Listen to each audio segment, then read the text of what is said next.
초대해주세요 라고 말씀을 드렸어요. 왜냐면 제가 요즘에 2대1 미팅을 하고 있는데 좀, 한 번은 해야겠다 싶어가지고 제가 오늘 이 자리 마련했고요. 자, 화면 공유하겠습니다. 자, 박수. 깜짝 놀랐어요. 나 이게 오늘 뜨는지 몰랐는데, 이게 떠가지고 깜짝 놀랐는데, 혹시 또 못 보셨을까 해가지고 자랑질 하려고. 자랑질 아니고요. 시간 속에서 하다 보니까 이렇게 되더라고요. 이 일이 바로 유산화 일이더라고요. 제가 요즘에 미팅을 하다 보면 배가의 법칙을 설명을 해요.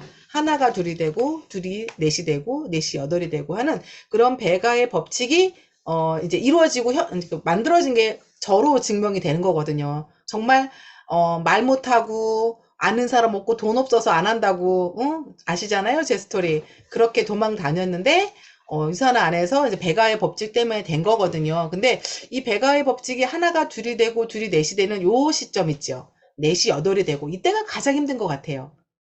각각이 다. 그런데 그 이후에는 어, 눈 깜빡하면 갑자기 16이 되고 32가 되는 그런 일이더라고요. 근데 이제 여러분들도 언젠가 이제 스폰서님이 되어서 파트너 미팅을 가게 될 거예요. 왜냐하면 우리가 항상 말하는 게 스폰서님과 하는 2대1 미팅 또는 시스템에 초대하는 게 가장 효과적입니다. 라고 하다 보니까 스폰서님들을 초대해서 미팅을 하게 되는데 이때 이제 규칙이 있는데 그 규칙을 모르고 진행하다 보니까 이제 실수가 있는 거예요. 이제 어떻게 말하면 나는 그 사람과의 약속을 어떻게 해요? 어렵게 잡았잖아요. 그쵸? 뭐 어떻게 뭐 이건 꼭 들어봐야 돼. 아니면 너 남의 거 한 번만 들어봐. 아니면 나오려고 하지 않는 사람을 이거 안 들으면 정말 후회하면서 여러 가지 이야기를 통해서 그 사람을 그 자리에 초대했는데 가장 효과적으로 해서 성공적으로 마무리를 하고 싶은 마음은 아마 여러분도 그렇고 아마 스폰서로서 미팅을 해주는 그 스폰서님도 똑같은 마음일 거예요. 그래서 효과적으로 하려면 우리가 호일러 법칙이라고 얘기를 해요. 이거는 저기 뭐지? 호일러라는 사람이 만든 법칙이에요. 그러니까 제3의 누군가를 초대해서 그 사람을 통해서 이야기할 때 쓰는 규칙이거든요. 쉽게 말하면 이건 뭐냐면 여러분 아이 직접 키울 수 있나요? 여기 보면 영어 선생님도 있고요. 논술 선생님도 계시는데 내 아이를 가르칠 때 뭐지 뭐지 회원으로 오는 아이하고 내 아이를 가르칠 때하고 똑같나요? 저는 달랐던 것 같아요. 그래서 저 옛날에 한글 가르칠 때 이제 선생님 신규 선생님 오시면 우리 아이 가르쳐 주세요. 저 오르다 수업할 때 선생님 와서 수업해 주세요. 그러면 과장님 집에 수업 안 가고 싶어요. 엄청 그래요. 그러면 전 그래요. 나는 선생님이 놓은 교재 그대로 손대지 않을 거니까 뭘 했는지 신경 안 쓸 거니까 마음 편하게 하시라고 얘기를 하거든요. 그러면 그래요. 왜 선생님이 안 하시고 나를 부르냐고. 근데 아마 이 홀로 법칙이 아마 그 원리인가 아닌가 싶어요. 내 아이다 보니까 마음만 앞서고 뭔가 할 때 차분하게 객관적으로 얘기를 못 해주는 거죠. 그래서 이게 약간 홀로 법칙이 그렇게 전달이 되는데 A라는 것은 뭐냐, 효과적인, 법칙에서 ABC 법칙이 있는데, A라는 것은 스폰서님을 말하는 거예요. 그러니까, 유산화를 소개해주는 사람. 그쵸? 예를 들어서 추세현 리더님이 지금 제 화면을 딱 보이고 있는데, 추세현 리더님이 저를 이제 초대해서 누군가 미팅을 하게 해줄 때, 그때는 제가 되겠죠. 근데 예를 들어서 또 뭐, 김은경 선생님이 신지 리더님하고 또 누군가 미팅을 가면, 신지 선생님, 스폰서님이 이제 되겠죠. 이렇게 누군가 유산화를 소개해주는 사람을 스폰서라고 하고요. 그 다음 B는 내가 되는 거예요. 그리고 C는 이제 내가 초대한 고객이 되는 거죠. 그때 중요한 게 뭐냐면, 우리가 흔히들 얘기할 때 뭐라고 하냐면, 스폰서님이 다 알아서 해주겠지. 맞아요. 스폰서님이 유사한 설명은 객관적으로 잘 해줄 수 있어요. 근데 성공의 확률의 80%는 나한테 있다는 거죠. 내가 어떻게 초대를 하고 어떤 말을 했을 때 그 사람이 더 와닿는다는 거죠. 왜냐하면 그 C라는 초대자는요, 바로 B를 보고 온 거거든. 나를 보고 온 거거든요. 내가 거기서 어떤 말을 하느냐에 따라서 그 B가 망설일 때, 그래, 한번 해볼까? 이제 그런 마음이 들기도 하고, 아니야, 나는 아직 안 돼. 물론 사람마다 타이밍이 있기 때문에 지금이 아닐 수도 있어요. 근데 그 지금은 아니다가 조금 땡겨질 수도 있다는 거죠. 누구 때문에? B 때문에. 소개하는 사람은 유선화의 정확한 정보를 알려줄 뿐이지요.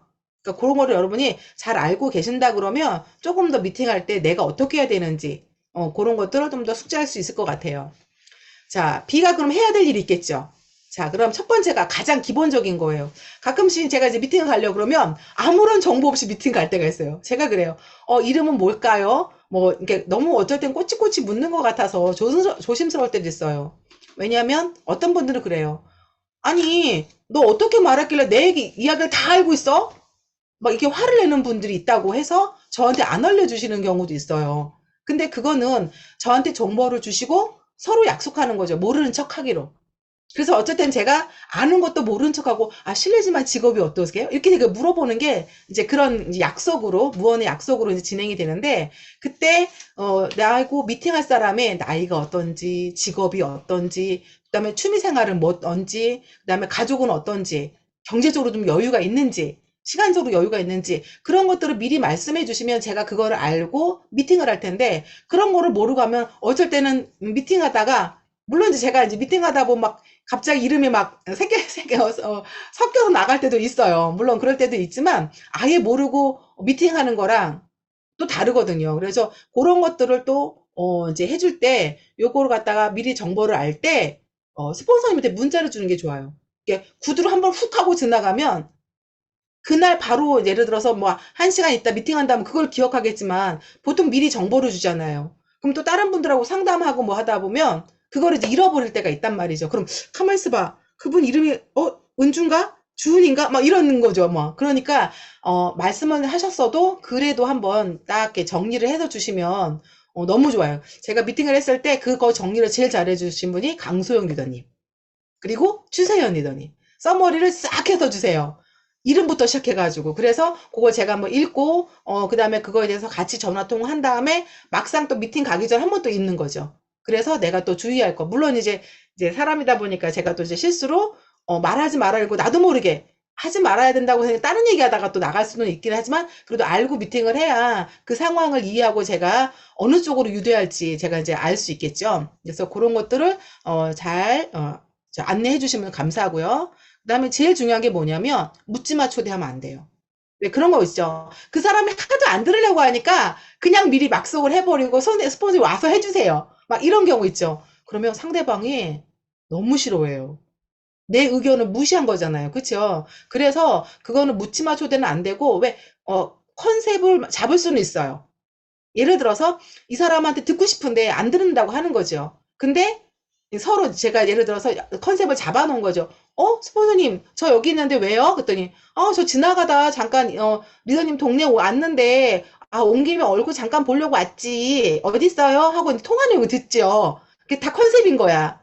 근데, 저 지금 친구랑 있는데, 그러면, 그래, 나 여기 한 시간 걸려서 왔는데, 아쉽다. 그럼 그냥 가야겠네. 그러면, 그럼 잠깐만 친구한테 물어볼게요. 하고 친구한테 물어보는 거죠.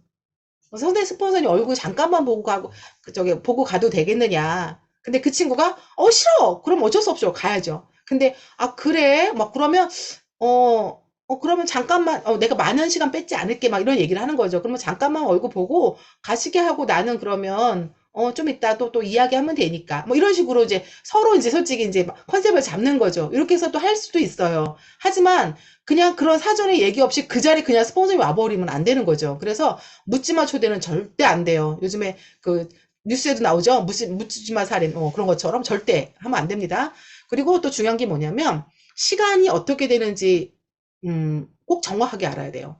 그러니까 간혹 가다 그러니까 그분이 시간 생각 안 하고 예를 들어서 뭐 이 친구가 항상 이때는 괜찮았으니까 하고 자기 혼자 스스로 생각해서 2시간 정도 있을 거라 생각을 한 거죠. 근데 이제 제가 미팅을 하고 있는데 갑자기 저 지금 다음 약속 있어 가야 돼 하고 일어나는 경우 진짜 있어요. 그러면 B가 깜짝 놀란 거야. 너 원래 이날 괜찮잖아. 그래서 아니 난 너가 뭐 잠깐 차 마신다 그래서 차 마시는 줄 알고 얼굴만 보고 가려고 뒤에 뭐를 해놨어. 라고 얘기하는 경우가 있죠. 그러니까 가끔씩 어쩔 땐 제가 뭐 시간 좀 여유 있으세요? 라고 물어보기도 해요. 근데 이제 어떤 경우는 약속이 정확하게 된 거니까 마음 편하게 하고 있는데 갑자기 한 시간 만에 훅 하고 가버리는 경우도 있어요. 그래서 정확하게 어느 정도 시간이 걸릴 거다라는 얘기, 그 다음에 어떤 얘기를 할 건지를 내가 하는 일이 뭔지 알지, 안 해도 되니까 한번 정확하게 들어봐라는 얘기를 해서 정확하게 시간을 잡아두는 것도 하나의 중요한 포인트인 것 같아요. 이건 아까 1번하고 똑같은 거라 패스하겠습니다. 그 다음에 미팅 장소를 물색한다. 이건 뭐냐면 이게 미팅 장소가 약간 홀이 넓으면 괜찮은데 좁은 데서 막 왕왕왕왕 소리 나서 울리는데 말소리가 전달이 안 되는데 그런 데는 정말 안 돼요. 그래서 그거는 예를 들어서 내가 내 친구네 동네에 가서 미팅할 경우 있죠. 그러니까 그 친구를 배려한다고 해서 스폰서님 내 친구네 집가 예를 들어서 뭐 강남이에요. 강남으로 오세요라고 하는 거예요. 근데 내가 강남에 안 가. 몰라. 그러면 어때요? 친구야, 강남에 어떤 커피숍 좋아? 라고 얘기하면 그 친구가 말한 대로 가보는 거예요. 근데 갔더니 시장통이야. 그러면 안 되겠죠. 그래서 장소를 물색할 때는 B가 선택을 해 놓으셔야 돼요. 어디가 사람이 없고 좀 조용한지 그런 것들을 미리 꼭 보시고요. 그 다음에 주차 편한 것도 한번 보셔야 돼요. 왜냐하면 스폰서님들은 보통 차를 많이 갖고 다니시는데 주차가 안 되는 곳, 위로는 차라리 괜찮아. 근데 위로도 안 되고 주차할 데가 없어가지고 뺑뺑뺑 도는 경우도 있어요. 그래서 주차 확인은 요즘에 좀 필수인 것 같아요. 자, 그 다음에, 이거는 이제 장소인데요. 커피숍 안에서도 어떤 장소를 선택하면 좋은지, 그거 한번 제가 그림으로 한번 보여드릴게요. 자, 이게, 화장실이 있고 출입문이 있어요. 근데 요즘에는 그 있잖아요. 커피 그 뭐지? 막 이렇게 뽑는 데 있잖아요. 머신 근처에도 가면 너무 시끄러워요. 땅땅땅땅땅 막 소리 나고 막 그런 소리 있잖아요. 그러니까, 테이프를 정하실 때는 화장실이 좀 멀고 출입문이 좀 먼데, 또는 너무 커피숍이 좁다. 그러면 그 중에서 가장 소리가 좀 잘 들리고 약간 좀 격리되는 그런 장소를 선택하시면 좋을 것 같고요. 그 다음에 자리를 할 때도 예를 들어 B가 어떻게 되냐면 등지게 하는 것이 가장 좋은 거예요. 자, 예를 들어서 B가 출입문 쪽이나 화장실 쪽을 보게 하면 어때요? 눈이 내 이야기가 오는데 누가 오면 자꾸 쳐다보는 거예요. 이렇게. 그렇기 때문에 출입문을 등지고 있는 게 가장 좋은 거죠. 그래서 이렇게 그 다음에 스폰서님이 이렇게 그래서 출입문이 있을 때는 C하고 그러니까 B하고 C가 이렇게 나란히 앉아 있으면서 나는 네 편이야. 이게 스폰서님하고 B가 같이 앉으면 둘이서 한 사람을 공격하는 그런 느낌 때문에 위압감이 느껴지거든요. 그래서 초대자하고 그다음에 저 소개자는 같이 앉는 거죠. 같이 앉아가지고 난 네 편이야 하고 같이 옆에서 좀 얘기해주는 그런 분위기. 그리고 출입문이 등지게 또는 화장실이 등지게 하는 게 좋죠. 그래서 스폰서님이 두 분을 나란히 볼 수 있는 그런 형태가 가장 좋은 것 같더라고요. 자, 그리고 여기 보면 C보다는 A를 우대한다라고 하잖아요. 이게 뭐냐면 B가 이제 친구도 있고 스폰서님도 있잖아요. 근데 예를 들어서 파트너들을 가끔씩 보면 너무 훌륭하신 분을 초대하는 경우가 있어요. 왜 그러냐면 우리 그런 얘기 많이 하잖아요. 나보다 좀 더 좋은 파트너를 컨택하라고. 이제 그러다 보면 파트너가 예를 들어서 뭐 어떤 뭐 팀의 회장님이고 막 그러면 스폰서님 우리 회장님이신데요. 막 회장님이 어쩌고 저쩌고 하면 그 사람이 어깨 쫌쫌해지는 거죠. 그러면 스폰서님이 얘기하는 게 이 사람이 가오가 있으니까 안 들리는 거예요. 스폰서님 우리 회장님이신데요. 회장님 우리 스폰서님이세요 하면서 스폰서님을 좀 우대해줘야 그러면 도대체 이 사람이 뭐야? 하면서라도 듣는데 안 그런 말이 없어버리면 듣는 사람이 이제 우쭐하다 보니까 무시하는 그런 게 되는 거죠. 그러다 보면 말을 제대로 다 이해하지 않고 그냥 흘릴 때가 많기 때문에 그런 것도 좀 집중해서 보셔야 될 것 같아요. 자, 그 다음에 C가 들을 때 B의 태도예요.